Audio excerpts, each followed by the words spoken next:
Yep, that's right, with the Rank Season 1 update, you can now buy a PvP ready Ferroglyph from the battle shop for 50 battle tokens, so let's go over a few sets that you can run. I guess first we'll start off with the Idiosyncratic Ferroglyph. This ability will make it so our melee and range stats are switched. So our melee attack stat is now base 120, and our range attack becomes base 55, and the same will happen with the defensive stats. For the personality, we're only really looking for Nimble to increase our speed, and for the TPs, we're going to want to max out our speed and melee attack.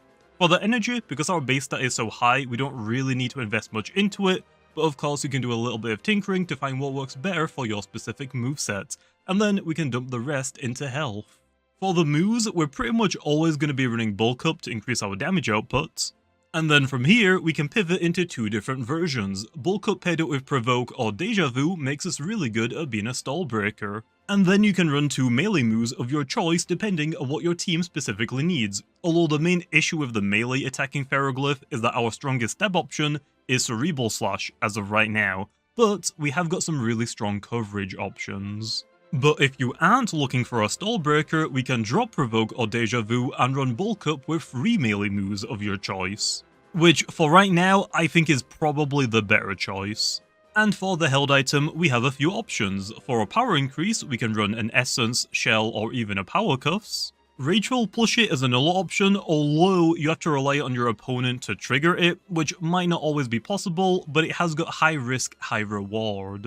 And then finally, an overall safe option if you aren't already using it on your team is a health amulet to make setting up bulk ups a little bit easier. Next up, let's go over the Temper Ferroglyph, which with this ability will let us gain a +1 range attack stat increase if our health falls below half. For the personality, Nimble is generally the best choice for all pharaohs, and because we're going to be a range attacker with this specific set, you could even be extra and go with Frail and 0 melee attack UPs if you want to. But because our melee attack stat is so low, it isn't super needed. By the way, this is for tricky tactics. And for the TPs, we can max out our speed and range attack stats. For the energy, we already have a really high base stat, so 4 TP should be enough. But again, if you want to, you can tinker around with this to fit your specific moveset better, and the rest we can put into the health.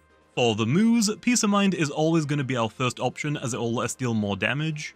And again from here, we can pivot into two different versions. Peace of Mind paired with Provoke or Deja Vu will make us really good at being a stall breaker. And then you can run two range moves of your choice depending on what your team specifically needs. Although Psycho Blast for stab should probably be one of your options, because unlike our melee counterpart, it's actually powerful.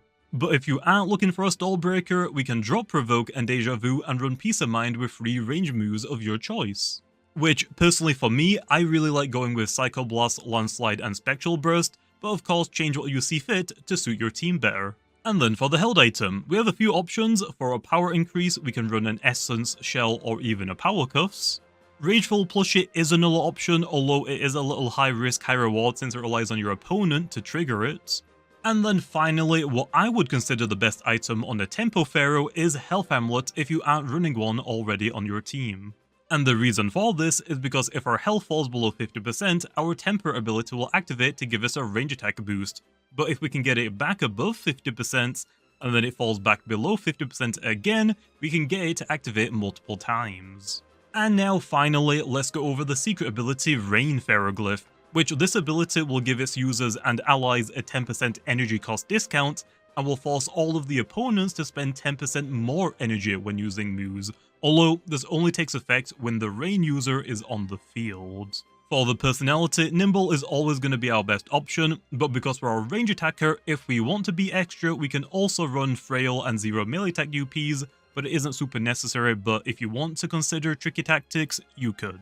Then for the TPs, we're going to want to max out our speed and range attack. For the energy, because our base stat is so high, we don't really need to invest much into it, especially with the rain boost on top of that. So 4 TP should be enough, but you can always tinker with this if you need more, and the rest we can dump it into the health stats.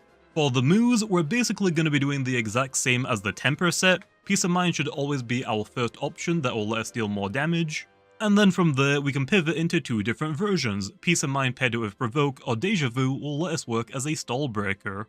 Then you can run two range moves of your choice depending on what your team specifically needs, although one of those should probably be Psycho Blasts. But if you aren't looking for a stall breaker, we can replace Provoke or Deja Vu and instead run Peace of Mind with 3 range moves of your choice.